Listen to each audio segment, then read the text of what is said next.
In a time of soaring energy costs and soaring rhetoric about clean energy and net zero ambitions, we're now witnessing the harsh gusts of economic reality blowing through the sails of Britain's offshore wind sector.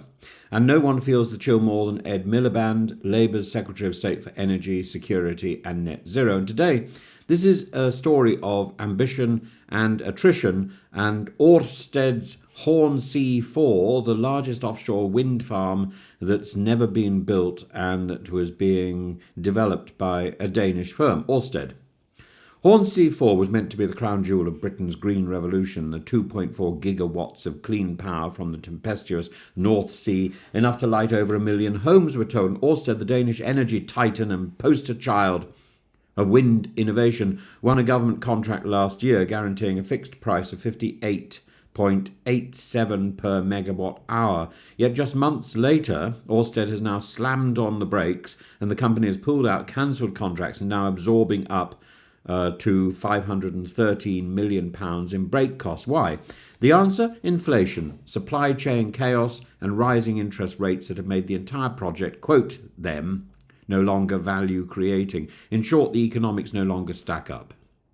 This isn't an isolated tempest. Vattenfall, Sweden's state-owned power firm, similarly walked away from its Norfolk Boreas wind project in 2023. And Germany, once bullish on wind, has cut its targets for offshore capacity after dismantling Alpha Ventus, its first offshore wind farm, as subsidies expired. The offshore wind industry is buckling under its own weight. Turbines are bigger, bolder, but also more brittle to macroeconomic stress.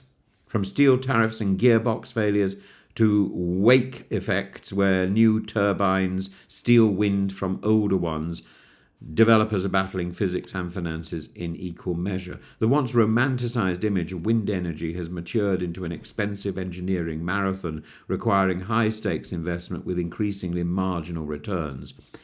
So Ed Miliband, this man on a mission, having lifted the effective ban on onshore wind farms, he's now using legislation to strip local powers of veto power on major wind projects on land and on sea, and anything over 100 megawatts now bypasses local democracy and lands on Mr. Miliband's desk. The aim is clear: build faster, build bigger, but this approach risks alienating communities, devaluing properties, provoking rural resistance, especially with 800-foot turbines now on the horizon.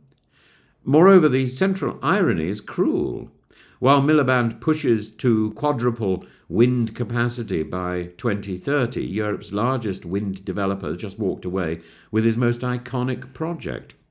It's not just a planning headache, it's a philosophical crisis. Can the state force progress in a market no longer willing to fund it? Compounding this is the wake effect, this turbulence created by turbine blades that reduces wind speeds from neighbouring farms. Developers are increasingly at war with one another, filing objections, calculating revenue losses stretching into hundreds of millions. Equinor, the Norwegian giant, estimates up to £200 million in lost revenue from one nearby project alone. This isn't green harmony, it's renewable realpolitik. As turbines get taller and the seabed gets more congested, the UK's North Sea is beginning to resemble not a clean tech utopia, but a contested industrial chessboard, crowded, complicated, and litigious. So, where does this leave us? Britain still aspires to 50 gigawatts of offshore wind by 2030, more than triple today's level, but aspiration without economic viability is a policy in denial. Hornsea 4 was supposed to be a beacon. Now it's a warning light flashing red. Ed Miliband may still get his wind farms, but only if he can align political ambition with industrial confidence, market incentives, and local consent, because bigger isn't always better, and in this case it may already be broken.